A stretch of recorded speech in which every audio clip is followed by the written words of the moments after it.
안녕하십니까, 변화국어입니다. 오늘 2025학년도 수능특강 문학 적용학습 현대시의 두 번째 파트 노정기 그리고 질투는 나의 힘 작품 해설 강의 시작하도록 하겠습니다.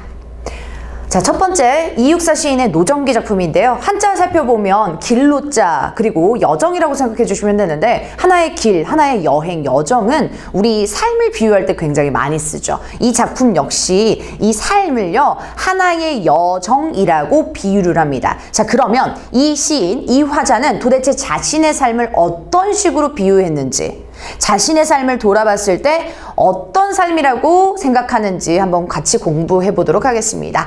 1년인데요. 목숨이란, 생명이란 마치 깨어진 뱃조각, 이렇게 표현하고 있네요. 목숨을 어떻게 해요? 깨어진 뱃조각이라고 표현하고 있습니다. 자, 그러면 이 깨어진 뱃조각이라고 하는 거는 부정적인 어떠한 불완전한 부분인데요. 역시 목숨, 생명이라고 얘기하는 건 자신의 목숨, 자신의 삶을 깨어진 뱃조각이다 라고 해서 불안하고 흩어진 부정적인 이 관점으로 보고 있습니다. 그렇죠? 파편이기 때문에 그렇죠? 자, 그러면 대표적인 표현법들 한번 볼 텐데요. 내 마음은 호수요. 우리 초딩 때부터 굉장히 많이 공부했죠. 뭐야, 대표적으로? 은유법. 비유 중에 은밀히 비유하다 해서 은유법인데, 여기 역시 은유법을 사용하고 있네요. 자, 그리고 또 특이한 점이 있죠? 여기요. 붙임표, 그쵸? 말 느려지는 표현들, 요런 것들 같은 경우는 효과가 뭐예요? 호흡 조절. 그리고 의미를 강조해 줄 수가 있겠죠? 이런 것들 때문에 붙임표를 주로 쓰기도 합니다. 같이 가볼게요. 여기저기 흩어져서 마을이 한 구죽죽한 어촌보다 어설프고, 또 삶의 티끌만 오래 묵은 포범처럼 달아매었대요. 자, 우선 뭐가 마을이 한 구죽죽한 어촌보다 어설프다라고 나와 있냐면, 지금 내 삶의 티끌만 오래 묵은 포범이라고 하는 것은 배에 들어있는 닷이죠. 그리고 여러분, 어촌, 닷, 우리 배경 자체가 지금 뭐냐면 바다 혹은 강, 즉 배와 관련된, 또 어촌과 관련된 시어가 주로 쓰이죠. 뒤에 계속 나올 겁니다. 그래서 이 시의 대표적인 표현은 어떤 것이냐면 바로 자신의 삶을 항해한다라고 비유합니다. 그죠? 그래서 이 항해가 하나의 여정이기 때문에 배 혹은 어촌과 관련된 시어가 굉장히 많이 나오는 거 참고 부탁드리고요. 자, 그러면 내용으로 다시 돌아가서 한 구죽죽한이라고 하는 건 구질구질하다, 꾸질꾸질하다 막 쓰죠. 구질구질한 어촌보다 어설프다라고 얘기하고 있습니다, 여러분. 자, 그러니까 여러분, 내 목숨 깨어진 뱃조각처럼 흩어져 있고요. 거기에서 또 여기저기 그 흩어져서 이렇게 내어나죠. 흩어져서 마을이 꾸질꾸질한 어촌보다 어떻게 해요? 어설프대요. 되게 불안정하고 부정적인 삶이죠. 그리고 삶의 티끌만 남아있대요. 삶이라고 얘기했을 때 하나의 라이프인데, 그게 티끌, 조그마한 것만 쟤만 남아있대요. 결과가 많이 남아있습니까? 아니죠. 뚜렷한 결과가 없는 것을 이렇게 비유하고 있습니다. 뚜렷한 결과가 없이 오래 묵은 닷처럼 달아매었습니다. 그러니까 내 인생은 그냥 자체 덜렁덜렁 이렇게 매달아 있었다. 근데 어떻게 해요? 지금 막이에요? 아니면 오래 지속했던 이런 삶인가요? 맞습니다. 오래 지속했다라는 거죠. 그죠? 표현법은요, 마지막 부분에 뭐라고요? 직유법 사용하면서 전체적으로 비유적인 표현 들어가고 있습니다. 그리고 또 비교도 하고 있습니다. 뭐뭐 보다처럼요, 비교도 하고 있네요, 여러분. 그쵸? 결론은 뭐예요? 내 삶, 내 목숨, 불안하고 깨어졌고 부정적인 상황이다 라고 나와 있습니다. 그렇죠, 여러분? 다 부정적인 상황으로 비유하고 있는 1년 부분이었습니다. 자, 그 다음 부분 가볼게요. 2연. 남들은 기뻤다는 젊은 날이었지만 이라고 나와 있어요. 남들은 기뻤어요. 젊은 날이. 그쵸? 그렇게 생각한대요. 그런데 밤마다 내 꿈은요. 서해를 밀항하는 짱끄는 배입니다. 중국 연안에 주로 운행하는 배인데요. 밑에 나와 있죠? 배와 같아서 소금에 쩔고 조수에 부풀어 올랐대요. 뭐요? 자, 남들은 젊은 날을 굉장히 기쁘고 좋게 봤어요. 근데 내 꿈은 어때요? 부정적, 긍정적? 네, 부정적이죠. 네, 소금에 쩔어 있고요. 막 부풀어 올랐고요. 그쵸? 그렇기 때문에 여기서는 뭐예요? 핵심 부분이 대조입니다. 좋습니다. 남들과 또 내 꿈을 전체적으로 대조하고 있습니다. 대조하고 있죠, 여러분. 남들은 너무너무 기뻤다는 젊은 날, 하지만 내 꿈은 밀항하는 짱끄 배와 같다라고 나와 있으니까 여기에서도 직유법 사용하면서 어떻다? 떳떳하지 못하고 몰래 들어오는 걸 밀항이라고 하죠. 억지로 이렇게 밀려 들어오는 거예요. 끌려다니는 삶. 그쵸? 그렇기 때문에 내 부분이 자꾸 고생을 하죠. 소금에 절고 조수에 부풀러 올랐다라고 하는 것도 굉장히 불안정하고 위태로운 위기를 맞이하는 내 인생, 내 꿈이었다라고 얘기를 해주시면 되겠습니다. 되겠죠? 자, 그 다음에 3년 가볼게요. 항상 흐릿한 밤 암초를 벗어나면요. 태풍과 싸워가고 전설에 읽어본 산호도는 구경도 못하는 그곳은 남십자성이 비춰주지도 않았대요. 자, 화자의 상황이에요. 화자의 상황. 네. 항상 흐릿한 밤 암초를 이렇게 벗어나요. 암초라고 하는 거는 배 입장에서 부정적이에요, 긍정적이에요?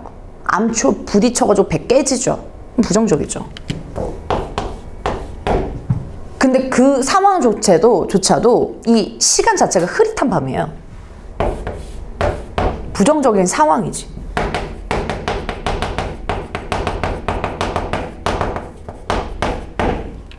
근데 그 밤에 암초 잘 보여요? 안 보이죠? 근데 겨우겨우 벗어났어요. 근데 내가 배 안에 있는데 태풍을 또 만났네? 태풍을 또 싸워요. 시련, 고난, 그런 고난스러운 삶의 여정인 거야. 계속. 전설에 옛날 이야기에서 읽어본 산호도라고 얘기하는 건 여러분 산호가 우리 막 약간 인어공주의 바다 심해 가까이 하면 되게 예쁜 그 식물 있잖아요. 심해 식물.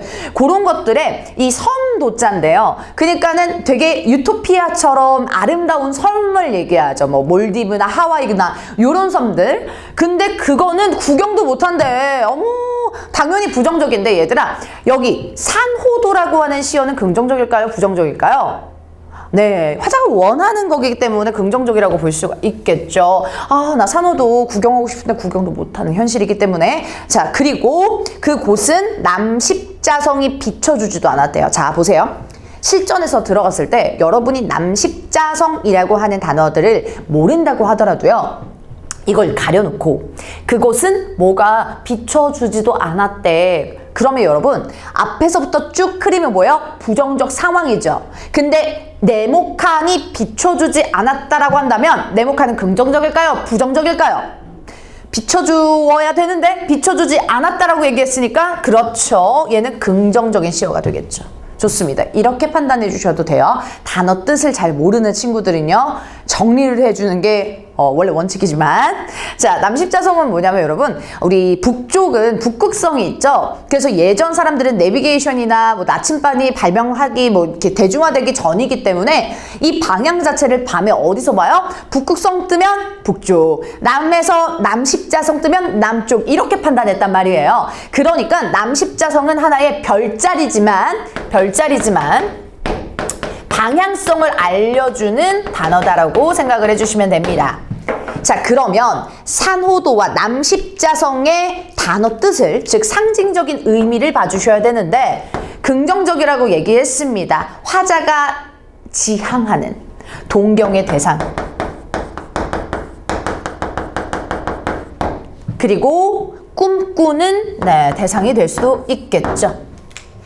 그래서 그거 정말 꿈인데 그거 구경도 못해. 이렇게 표현을 하고 있습니다. 역시나 불안정하고 네, 열악한 상황이죠. 좋습니다. 이렇게 이해해 주시면 되겠고요. 자신의 삶은 굉장히 우울하다, 힘겹다, 시련 고난이 엄청나다 라고 계속 표현이 되고 있습니다. 자, 쫓기는 마음, 지친 몸이길래 그리운 지평선을 한숨에 기어오르면 시궁치는 열대 식물처럼 발목을 에워쌌다라고 그 다음 년 나와 있는데요. 대놓고 나와 있죠. 자신의 마음이 어떻게요? 쫓기는 마음이라고 나왔어요. 또 지친 몸이라고 나왔습니다. 자신은 쫓기고요. 지칩니다. 자신의 상황을 직접적으로 표현을 하고 있습니다. 그렇죠? 직접적으로 표현하고 있습니다.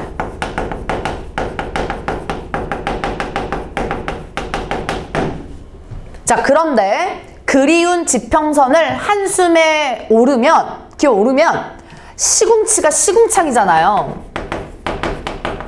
우리 시궁창 같다 그러면은 우리 하수구처럼 되게 부정적인 단어잖아요, 여러분. 그거는 열대 식물처럼 발목을 외웠었대. 자, 더럽고 찝찝한 그 시궁창이 내 발목을 에워쌌다라고 얘기했으니까 역시나 뭐다? 벗어날 수 없다. 시련과 고난과 그리고 열악한 우리 부정적인 이 삶을 벗어날 수 없다라고 얘기할 수가 있겠죠. 그래서 얽매이는 부정적 현실을 상황을 보여주고 있는 니은의 구절일 수 있습니다. 그렇죠? 자, 그러면 주의해야 될 거, 열대 식물이라고 하는 거는 그 단어만 보면은 긍정적인지 부정적인지 모르죠? 문맥상 직유법 사용하면서 시궁치를 비유하고 있으니까요, 여러분. 네. 긍정적일까요? 부정적일까요? 예, 맞습니다. 얽어매는 이미지. 열대식물이 어때요? 굉장히 덩쿨이 많고 막 무성하죠? 그런 것들이 내 발목을 싹 이렇게 묶는다라고 연상해 주시면 될 것 같아요. 자, 그래서 얽매이는 부정적인 상황 나타내고 계속 가볼게요. 새벽 밀물에 밀려온 거미인 양인 것처럼 이라고 나와 있죠. 그러면 중심 대상이 지금 거미예요. 거미. 지금 여기에서는 힘이 센가요? 아니면 연약한가요? 맞습니다. 연약한 대상이에요. 의지가 1도 없죠. 그쵸? 의지 없어요. 근데 그것처럼요. 다 사가 빠진 소라 껍질에 나는 화자 나오네요. 표면적으로. 나는 붙어왔습니다. 라고 나와 있어요. 자, 소라 껍질 역시요. 굉장히 연약하고 보잘것없는 존재예요. 그렇죠? 근데 이것을 표현한 이유는 요것 때문이 아닐까요? 나는 붙어왔다 라고 얘기하는 거. 그럼 화자의 어떤 태도가 드러나냐면 여러분, 의지가 있어 보여, 없어 보여요? 거미가 밀물에 싹, 썰물 말고 밀물에 싹 밀려들었어요. 이 사가 빠진 소라 껍질에 이렇게 싹 힘없이 이렇게 붙어있대요. 의지가 없는 것처럼 느껴지죠? 맞습니다. 의지가 없고 능동적이지 않고 수동적인 태도를 보여주는 거죠. 수동적인 태도를 보여주고 있어요. 나는 붙어왔다. 요걸 통해서요. 자, 먼 5탄이에요. 먼 이걸 강조하기 위해서 아까 마치 이것처럼요. 첫 번째 줄 먼 이렇게 해서 호흡 조절해주고 있는 거고요. 같은 효과니까 쓰진 않을게요. 항구의 노정에 흘러간 생활을 들여다보며 라고 마무리 짓고 있네요. 여러분, 자 봅시다. 항구의 노정에 흘러간 생활. 그러니까 우리 그 노정에 흘러간 생활이라고 하는 건 삶을 아까도 얘기했듯이 항해로 비유한 거니까 내가 들여다본다.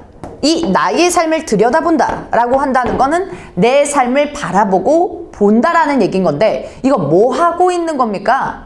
맞습니다. 자신의 삶을 돌아보고 하는 행위인 거죠, 여러분. 그러니까 여기에선 자신의 행위를, 삶을 돌아보며 느낀 점을 보여주고 있습니다. 그쵸? 자, 그렇기 때문에 우리 포범, 짱끝, 시궁치 요런 시어들 그리고 마지막까지도 소라 껍질 바닷가에 있죠. 그리고 또 항구 그리고 위에서도 지평선 요런 단어들을 통해서 핵심 삶을 항해처럼 비유했구나 라고 여겨주시면 되겠습니다. 마지막 년에 우리 표현법을 굳이 정리한다면 뭐뭐 치규 굉장히 많이 나왔고요. 그쵸? 자, 그래서 요렇게까지 우리 노정기 작품 배웠는데요. 한번 본문을 통해서 정리해 보도록 하겠습니다. 자, 이 작품은 고난 속에서 살아온 화자가 자신의 삶의 역정을 노래한 시로 화자의 비극적 자기인식이 드러나 있다. 그래서 여러분 가장 핵심은 뭡니까? 비극적인 자기인식. 내 삶 시궁창 같아가 뭐 극단적일 수 있겠죠. 되게 정말 삶이 꾸질꾸질하다. 화자는 쫓기는 마음과 지친 몸을 이끌고 이상적 세계에 뭐겠죠? 뭐 산호도라든지 아니면은 남십자성이 비춰주는 공간이라든지 그런 것들을 꿈꾸지만 시궁창 같은 현실 속에서 절망을 경험하고 자신의 고통스러운 삶의 역정을 반추하고 있다라고 얘기하는데 여기에서 가장 중요한 거 요거 단어. 제가 아까 마지막 문장에서 쓰려고 했다가 안 썼는데요. 삶을 돌아본다, 곱씹는다 라고 하는 부분에서 반추라고 하는 단어 꼭 기억 바라겠습니다. 아시겠죠? 돌아보는 행위. 사실 이 반추가 소여물, 되새김질할 때 많이 나오는 용어예요. 그래서 인생을 곱씹으며 되새김질한다라고 이해하셔도 괜찮습니다. 지나온 삶의 고통과 비애가 주제인 자신의 삶을 씁쓸한 이육사 시인 대표적인 일제강점기 시인 있죠. 여러분 자신의 삶이 타국에서부터 우리 일본의 독립운동을 하면서 치욕적인 삶 그리고 고통스러운 삶을 겪은 화자가 젊은 날에 내가 정말 너무 계속 고생해왔구나 라는 비애를 담은 슬픔을 담은 시였습니다. 자, 그 다음 작품으로 가보도록 할게요, 여러분. 자, 질투는 나의 힘이라고 하는 기영도 시인의 작품인데요. 질투는 나의 힘에서 질투. 여러분, 뭐 질투라는 감정 많이들 알고 있을 텐데 우리 이때의 질투는요, 따로 좀 메모 좀 할게요. 질투는 뭐 남녀 간의 질투도 있고요. 너 걔랑 놀지 마. 그 여사친 깻잎 떼주지 마. 뭐 이런 질투도 있고요. 남 잘 되는 거 못 보겠어. 이런 질투도 있겠죠? 이런 것들은 통상적인 사전적인 의미라고 봅니다. 자, 근데 질투, 여기에 시의 질투는요, 남이 잘 되는 모습, 즉, 남 시선을 쓰는 그 부분, 그 감정이라고 생각해 주시면 돼요. 결론은. 남들의 시선. 남들에게 관심이 너무 많아. 근데 뭐보다? 나한테 관심이 많아야지, 스스로가. 그치? 자아 정체성.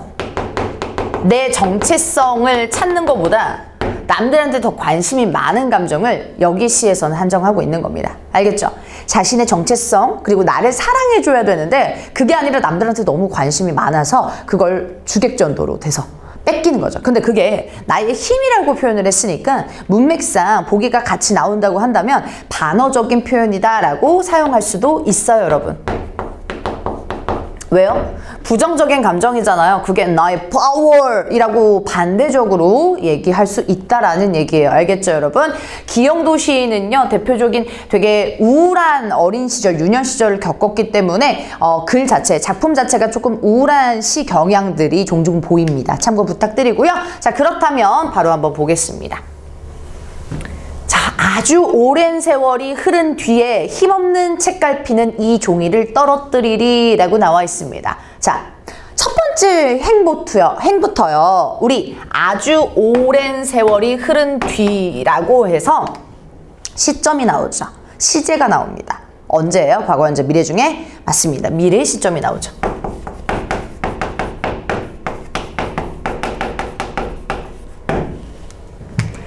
미래에 힘없는 책갈피는요, 책갈피를 이렇게 탁 뽑았을 때 이 종이를 떨어뜨릴 거예요. 그러면 이 종이가 도대체 뭔데요? 이 종이는 바로 뒤에 나올 이야기를 현재 적고 나중에 타임캡슐처럼요 딱 펼쳐봤을 때 이 감정이 들겠다라고 노래하는 시입니다. 아시겠죠, 여러분? 이 종이는 현재 작성할 거예요. 하고 있습니다. 근데 그게 나중에 떨어뜨려서 이 글을 보게 될 것이다라는 내용입니다. 알겠죠? 그래서 이 종이는요, 현재 상황을 작성한 종입니다. 라고 이해해 주셔야 돼요. 자, 그 다음에 가볼게요. 디귿. 그때 내 마음은 너무나 많은 공장을 세웠으니 어리석게도 그토록 기록할 것이 많았구나 라고 나와 있습니다. 자, 내 마음이 어떤 거요? 공장을 탁탁탁탁 세우면서 그토록 기록할 것도 굉장히 많았대요. 여러분, 이제 뇌 빼고 산다고 하죠. 이제 뇌 빼고 살고 되게 생각 없이 살면 기록한 거 많아요? 없죠. 근데 생각이 너무 많고요. 고민이 많고 또 딥한, 네, 계속 약간 인프피들이 많이 그러죠. 네, MBTI 인프피들이 좀 생각이 많다고 하더라고요. 그 생각이 많고 고민이 많은 그 화자의 상황을 보여주고 있는 거죠. 그래서 내 마음은 너무나 많은 공장을 세웠고요. 그토록 기록할 것이 많았구나 라고 얘기했을 때 여기에서는 뭐다? 고민이, 생각이 너무 많은 화자의 상황을 보여주고 있습니다. 자, 그런데 그거를요, 나 생각 많아서 되게 좋아, 뭐 철학적인 생각도 많이 하거든, 이렇게 보는 사람도 있고, 그거를 나 생각 많아서 진짜 나 스트레스 받아, 고민이야, 이런 사람도 있죠. 자, 여기서는 어리석게도 라고 수식되고 있기 때문에 자신의 생각 많음을 되게 부정적으로 여겨요. 나 왜 이렇게 생각 많지? 그토록 기록할 거 많았구나 라고 여기죠. 그 다음에 가볼게요. 구름 밑을 천천히 쏘다니는 개처럼 지칠 줄 모르고 공중에서 머뭇거렸구나. 누가요? 화자가요. 내 자신이 그랬구나 라고 돌아보고 있습니다. 자, 그렇기 때문에 이 구름 밑을 천천히 쏘다니는 이 개, 그리고 지칠 줄 모르고 공중에서 머뭇거리는 이 상황은 어떤 화자의 모습을 그려내고 있나요? 안정적이고 정착적이에요? 아니죠. 정착되지 않고 돌아다니고 쏘다니고 불안정하죠. 맞습니다. 방황하고 있는 화자의 모습이에요. 그렇죠. 자, 그렇기 때문에 비유적인 표현 역시나 사용하고 있습니다. 지규법이요. 그쵸? 자, 그래서 자신의 과거를 지금 이야기해 주고 있습니다. 자, 그래서 굳이 구성을 나누자면요, 여러분, 여기에서는 지금 미래의 시점을 가정하고 있는 거고요. 여기에서는 뭐다? 자신의 과거를 회상하고 있는 부분이다 라고 보시면 되겠습니다. 왜요? 어미, 선어말 어미 자체가 과거형이죠. 나 그랬었구나, 머뭇거렸구나 라고 하는 과거 회상의 표현이 사용되고 있어요. 그런데 찐 시점은 뭐요? 지금 제가 작성하고 있습니다. 아시겠죠, 여러분? 자, 과거 회상을 하고 있다. 가볼게요. 나 가진 것 없어 탄식밖에 없어요. 네, 가진 것이 탄식밖에 없대요. 그리고 저녁 거리마다 물끄러미 청춘을 세워두고 살아온 날들을 신기하게 세어보고 있대요. 자, 먼저 내가 가진 게 탄식밖에 없대요. 탄식은 한탄 아니에요? 근데 내가 걱정과 한탄이 너무 많다 이거죠.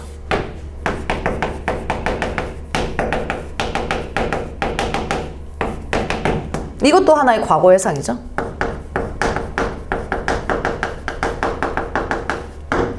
내가 가진 게 뒤져봤더니 탄식밖에 없네.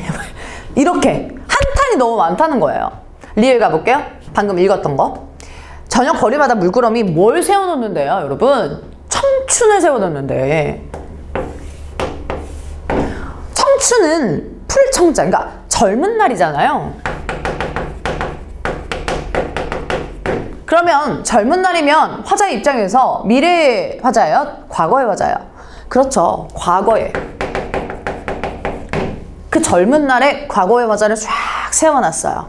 그리고 살아온 날들을 신기하게 세어보았대요. 요거에 대한 태도. 뭐 하고 있다? 돌아보면서 자신의 감정. 돌아보는 것뿐만 아니라 자신의 감정을 지금 얘기하고 있죠. 성찰하고 있습니다. 그렇죠. 자, 그래서 세워두고 신기하게 세어보았는데요. 그 누구도 나를 두려워하지 않았으니 그 내 희망의 내용은 질투뿐이었구나 라고 나와 있습니다. 자, 나를 두려워하지 않았고요. 나는 뭐 한다? 질투뿐이었다. 남들의 관심이, 남들의 관심 말고 남들에게 관심이 너무 많은 거지. 아, 쟤는 뭐 하려나? 쟤는 뭐 하려나? 생각하고 고민이 너무 많고 방황하니까. 이해되나요? 자, 그래서 여기 부분 같은 경우는 지금 뭐 하고 있다? 성찰하고 있다 라고 볼 수가 있겠죠. 나 청춘 세워놓고 신기하게 세워봤는데 나는 희망이 질투뿐이었네, 이렇게 깨달음을 얻고 있습니다. 가볼게요. 그리하여 나는 우선 여기에 짧은 글을 남겨둔다. 짧은 글이 뭐예요? 뒤에 나오는 글. 이 종이 안에 이런 내용들, 회상과 성찰의 내용이 담겨 있다라고 보시면 됩니다. 자, 그래서 짧은 글의 내용이 뒤에 두 줄인데요. 같이 가볼게요. 나의 생은 미친 듯이 사랑을 찾아 헤맸으나 단 한 번도 스스로 사랑하지 않았노라 라고 나와 있어. 우리 왜 요즘 감성적인 책 되게 많아가지고요, 스스로를 사랑해라, 아껴라, 뭐 자존감을 올려라, 막 이런 얘기 많이 나오잖아요. 자, 그런데 여기에서는 뭐예요? 단 한 번도 난 스스로 사랑한 적 없대요. 자존감 굉장히 바닥이죠. 자, 근데 나의 생은 미친 듯이 어디서 사랑을 찾아 헤맸을까요? 남들에게 시선, 남들에게 관심이 굉장히 많았기 때문에 남들에게 인정을 받고 싶었던 거야. 그래서 이때의 사랑은 타인의 인정인 거죠, 인정. 그래서 인정받으려고 미친 듯이 찾아 헤맸는데 단 한 번도 스스로 사랑하지 않았다 라고 해서 마지막 문행 같은 경우는 어떤 태도? 나 그랬구나. 굉장한 반성, 성찰, 그리고 잘 나오는 단어 스스로 비웃는다. 무슨 표현? 자조적인 표현이 사용되고 있습니다. 그쵸? 내가 단 한 번도 나를 돌아보거나 나를 아껴준 적, 나를 인정해준 적이 없구나. 그렇구나 하면서 지금 짧은 글은 남겨둔다 라고 생각해 주시면 되겠습니다. 정리해 볼게요. 자, 이 작품은 미래의 시점을 가정하여 화자의 과거와 현재의 삶의 성찰을 담고 있는 시입니다. 내 희망의 내용은 질투뿐 단 한 번도 스스로 사랑하지 않았노라 등을 통해서 과거와 현재의 삶의 부정적인 인식을 드러내고 있습니다. 그렇죠? 나는 질투뿐이었어. 난 사랑하지 않았어. 감탄형 어미 뭐가 주로 반복되죠? 뭐뭐 구나. 감탄형 어미 끝에 있는 구절을 반복하면 우리 무슨 연성? 운율 형성뿐만 아니라 어떤 거요? 각운이라고 하죠. 다리각자예요. 다리각자. 그래서 끝에 있는 것이 어미가 반복되면 각운을 형성한다라고 볼 수 있죠. 자, 젊은 날의 탄식과 반성을 그려내고 있습니다. 아울러 삶의 주체로서 자신을 사랑하자라는 메시지도 전달해주고 있죠. 뭐요? 교훈을 전달해준다는 거예요. 나는 단 한 번도 사랑하지 않았는데요. 독자 여러분, 자신을 사랑하세요. Love yourself. 이렇게 하면서 마무리되고 있는 부분이라고 생각하면 돼요. 젊은 날에 대한 반성적 성찰이 주된 주제였습니다. 내용 구성은 요렇게 되고요. 우리 1행부터 14행까지 같이 한번 지켜봤는데요. 현재를 기록한 메모를 볼 미래의 나, 이 시점이 굉장히 특이해서 여러분 시험 문제 풀 때 시점에 대해서, 즉 시제에 대해서 좀 잘 맞춰주시길 바라겠습니다. 알겠죠? 지금 내가 작성을 하고 있지만 뭐요? 미래 나가 보게 될 겁니다. 지금 내가 작성하고 있는 이 종이가 미래에 나가 보게 될 내용이다 라고 하는 걸 이해해 주셔야 되고, 그리고 회상하고 질투뿐이었구나, 나 이렇게 살아야겠구나 라는 반성까지 마무리되어 있는 시였습니다. 자, 두 작품 어때요? 자신의 삶을 비탄하고 부정적인 삶이라고 생각했는데 이 태도 자체가 조금씩 차이가 있는 거죠. 마지막 이 질투는 나의 힘이라는 시 같은 경우는 반성에 좀 초점을 두시길 바라겠습니다. 자, 오늘 강의 여기서 마치도록 하겠고요. 다음 강의에서 만나보도록 하겠습니다.